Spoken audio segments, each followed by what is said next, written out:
capture the flag. Hey guys, VG Sav here, and it's been a while, but I'm back. Some Call of Duty Advanced Warfare. Kind of my first impressions of the game. I very intentionally did a capture the flag here because, as some of you may know, a lot of complaining that I did about Ghost was the lack of game modes and a lack of capture the flag. In particular, capture the flag is probably my favorite game mode ever in Call of Duty. And for it to be neglected from the last game was, in my opinion, just unacceptable. So it's awesome to have it back. But all in all, I just kind of want to go over my first impressions of Call of Duty Advanced Warfare. I spent about 6 hours playing it last night. I got the Day Zero edition. I went to the midnight launch and came home, installed, updated, and started playing right around 1:30 and played till about 6:30 this morning. So actually that's 5 hours if I'm doing the math correctly now. So I got about 5 hours into the game. All in all, my impressions are it's better than Ghosts. Absolutely better than Ghosts. I don't want to come out and say whether it's bad or good yet because, as you know, as you play Call of Duty games, they either wear on you or whatever. So I'm not going to come out and say that I love this game because I'm not. It's just not going to happen right now. I quit Ghosts for more than just the fact that Ghost was terrible. I mean, I quit Ghost because I was kind of just wearing on the whole first-person shooter genre was kind of wearing on me. Is it Ghost? It might have been all Ghost's fault. Time will tell. I don't know. But overall, it felt like a very solid game. There's going to be some positives, there's going to be some negatives, and there's going to be some I'm not sure yet what to think of. And I'm going to try to go in order here and go over everything. Some of the positives, again, like I said, capture the flag's back, hard points back. There's a new game mode. What the heck was it called? Momentum, which I know was a fan favorite. It's apparently it wasn't called Momentum back then. It was called War, I believe. I haven't played that yet, so I'm not going to comment on that. But I think that's a positive because overall it brings more game modes into the game. There does seem to be a lot of game modes. There's a ranked playlist. I haven't played with that yet either, but that's a positive from the jump. And so far, that's kind of really all for my positives. I don't want to sound like I hate the game already, but I don't want to also go overboard either. So I'm going to just leave the positives to just that. The extra game modes, the ranked playlist, I think they're great positives, and I'm very happy to see them. The rest, there's not a whole lot of negatives either. So let me go through, and you'll see at the end what I'm talking about. There's a lot of things I'm not sure about. First and foremost is the maps. It seems to me that there's a lot of, obviously there's a lot of verticality because of the jumping and the exo suits and whatever.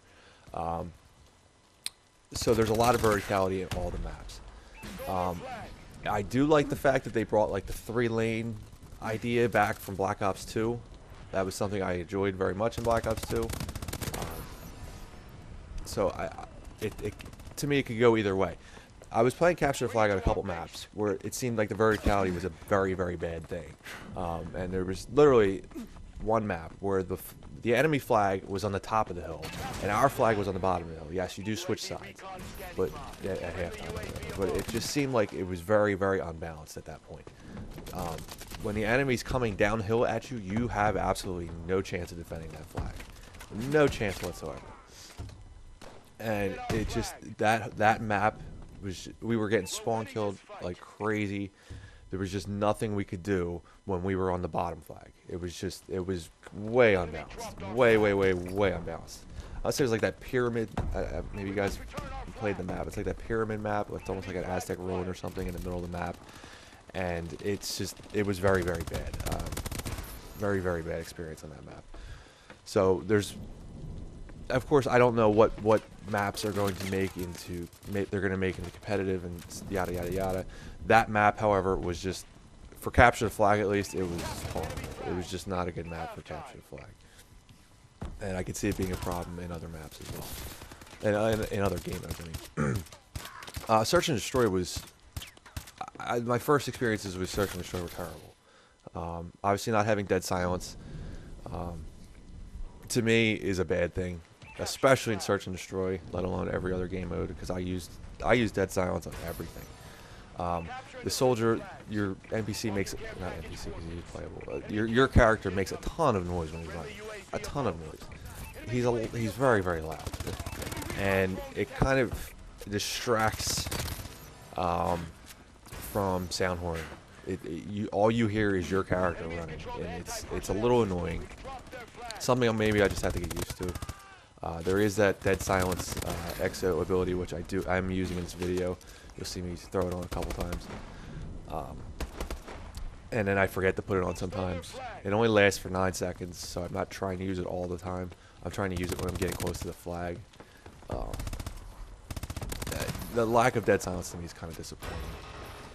But I'm not going to necessarily put it in the negative yet, because maybe it's just something I have to get used to. And maybe it's a good thing too, because like I said, your character makes so much noise. It may have really taken sound horn kind of out of the game, but we will see. I'm not 100% sure yet. Though I guess that could help cater to campers. People who aren't moving could probably hear you coming a mile away. But anyway, let's go beyond that. The EXO abilities, I kind of wish I'd had, nades on the right button and tacticals on the left button again. Instead of that, I have nades and tacticals on, I can only have one or the other on my right button, and then the left button's the EXO ability. I haven't found an EXO ability that I really like yet. I've been using the overclock and the whatever the Dead Silence one's called. The overclocked, if you guys don't know, is the one where you run faster. The stim, I haven't used it yet, but I've fought some people using it. It seems a little, I mean, I guess if they use it at the right time. It only lasts for so long, I guess, but it seems overpowered when they're using it. Because I seriously put 10 bullets in the guy that had it, and he did not fall down. It was kind of annoying. Gunfights are back. Some people are going to see that as a positive, some people are going to see it as a negative. However, the health is still pretty low, I would say. It's still kind of close to ghost health, but because you're jumping around and so forth and so on, it doesn't seem like that. But if you get caught with your pants down, basically, if somebody shoots you in the back, you never see the guy, you're gonna go down quick. It's kind of annoying. I guess the way to get around it is just don't get shot in the back. Watch your back.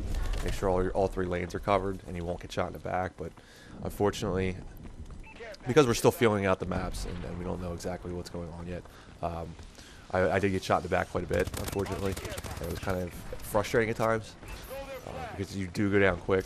You're gonna have gunfights if you're facing head to head with somebody, but if you don't see them, there's not a whole lot you can do. So it reflects back to Ghosts in some ways with the health, but in some ways it also reflects back to Black Ops 2, because there actually are gunfights again, as long as you guys are facing head on and not getting shot in the back. I don't want to call this the anti-camper game because I don't know yet, but it does seem like the extra movement abilities kind of deter camping. Though, I guess if you're playing the right game mode, like for instance Capture the Flag, there's a lot of people that like to stay near the base. So I'm not going to say camping's gone yet, but but I think it also is going to depend on the game mode you're playing. The weapons, I haven't played with a whole lot of them yet, so I can't really say whether they're balanced or OP or anything like that yet. I can say that the weapons that I played with, at least the hit detection was good. I felt the need to have a silencer because you're staying, because the game is still very fresh and new. Everybody's using UAVs. It's good to just try to stay off the map as much as possible by using a silencer, I think. I've only used, I think, 2 or 3 subs, 1 AR, and a sniper. The sniper, I used the Lynx, and it was terrible. But I was never a big fan of semi-automatic sniper rifles anyway. So, I mean, I can't really comment on the weapons yet, but I can say that the hit detection is pretty good. I haven't had any issues with hit detection yet.